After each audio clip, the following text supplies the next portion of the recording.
Now I have to admit first off that we already recorded this, and someone, being me, deleted all the questions. I thought you were going to blame me then. I could have blamed you. Charlotte deleted all the questions. I'm going to do the edit, so who knows. Charlotte deleted the questions. So first question. I know.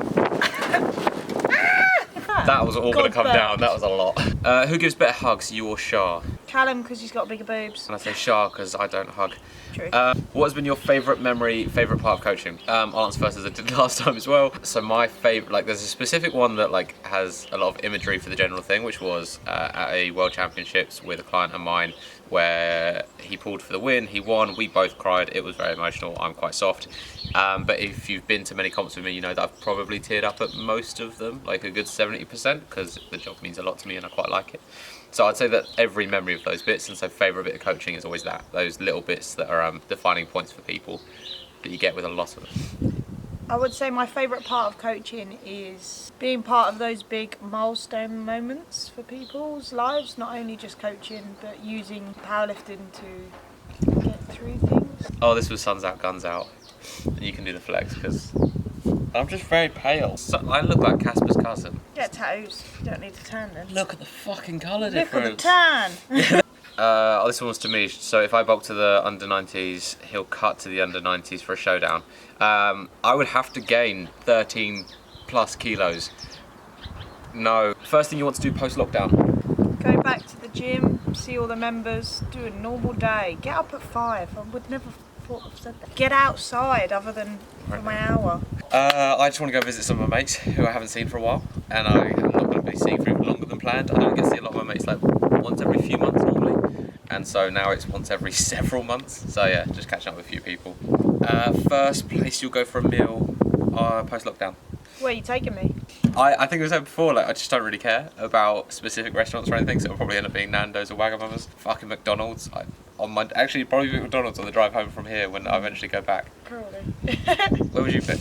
What, if I had to pick somewhere? Yeah. Oh, I'm bougie. Somewhere like Steak or Nando's. That known restaurant. Steak. Stick. Miller and Carter. True. Like Miller and Carter. That's local and you can go in joggers because I've done it before. Something you've learned about yourself since being isolated? I have learnt how much time I put into other people. And I know that sounds bad, but it's actually a good thing. It's reminded me of how much my own training and my own sport needs to be prioritised, and how I need to focus on myself a little bit more, which sounds selfish. It's probably not what you expected me to say, but it is completely true. A lot of my time and attention has gone into opening the gym, and my regime has been changed. And oh, something just flew at my eye. Yeah, so definitely realising how I need to put my phone down during sessions, prioritise my training, how I need to have my headphones on when I train, and prioritise a bit of me time. I like routine, I already knew this. More than I thought, so fair. I actually miss people more than I expect. I know that sounds so shit. That's why I don't like saying it, but I actually miss people more than I expected to. I didn't think I'd miss my family this much. I knew I'd miss my dog, which is probably more shit when I'm saying I don't think I'd miss my family. Or miss just friends that even, like I said, I don't get to see them very often, but I just miss that degree of interaction.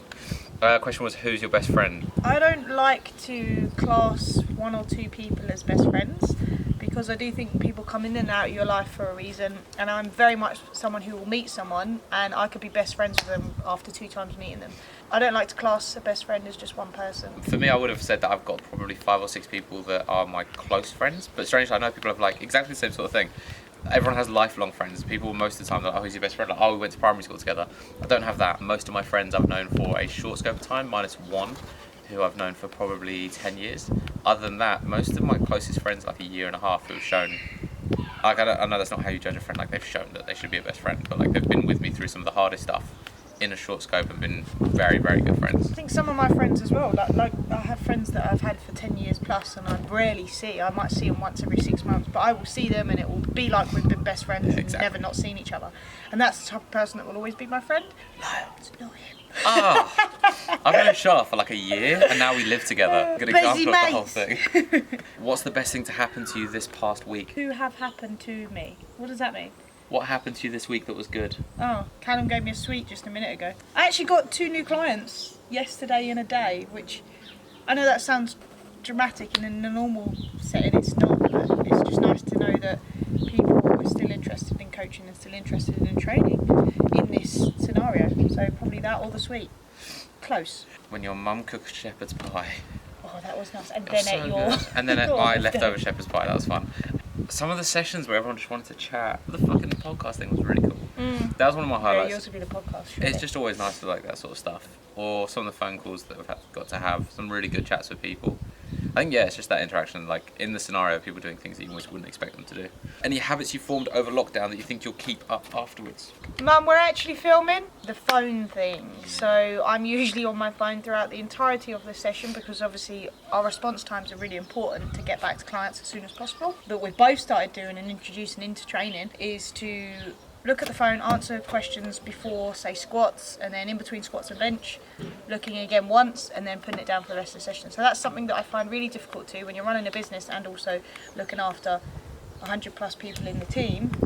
Your one concern is to be on the phone and answer messages. So that is something that I would definitely continue because it's helped my training massively and mindset. Well, going for a walk every day, I think has been really good for me. And the nutrition stuff, like actually trying to be, like I'm relatively simplistic with my nutrition anyway, but actually tracking the whole day, actually hitting protein and giving a damn.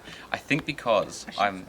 Yeah, well, but because I'm here and I consistently try to keep Shah accountable, it's kept me accountable by proxy.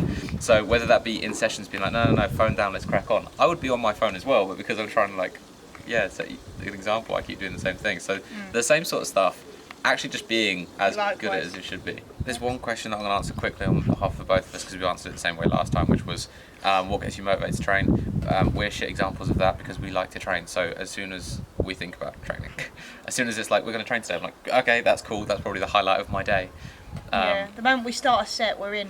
Like, even if we both don't feel up to it, you start one set and even genuinely when it's like, right, let's go get ready to train and go change clothes, I'm then motivated to train. Like, I'm not going back, I'm not going to change out the outfit except for when then that's not lockdown. That was the only time I've ever been in gym clothes and been like, I'm not doing my session. Yeah, no, actually, same for me as well. So, and that's not to say that we're these incredible people. It's genuinely a habit that we've built over time and different mindset towards training that we've built over time, I would say. How do you feel the team in general is coping with this whole messy mess? Incredible. Like, I know this Absolutely is brilliant. going to sound like bullshit and I don't care. It's fucking amazing. I wanted people to be as good as they've been. And I think it's really safe to say how shockingly good and above expectations. Like, we did everything we could to make sure people would be able to cope, but that they have adapted, that they've taken it on, that they're training in their front rooms in fucking gym kit, that they're creating gym kit. Fucking Natalie. Yeah. That was one of the highlights of coaching. That was definitely a highlight of coaching. 100%. Watching Natalie put tyres onto a broomstick. Find a way to live. Incredible. And I know that sounds really silly, and there's probably tons of people out there doing it, but to watch that from someone that you may have thought might struggle is incredible. I think that's probably the biggest thing, and that's in no way to detriment of any of those people, but there were people I thought I'd have to keep a closer eye on and really like support through this, which we still have, but they've just taken to it, like really took to it, and I'm very happy. And they're actually the people that are supporting everybody else in the team more than I would have ever expected. Absolutely. Someone else. So yeah, the one thing I will add to that is the support and how they're coping with one another and what they're doing for one another as well as themselves and what they're getting done is amazing. And I hate to sound cringy, but... How do you decide when to put a client on a deload/RP 8.5 one night? To which we were like, it's really individual when it suits. Yeah.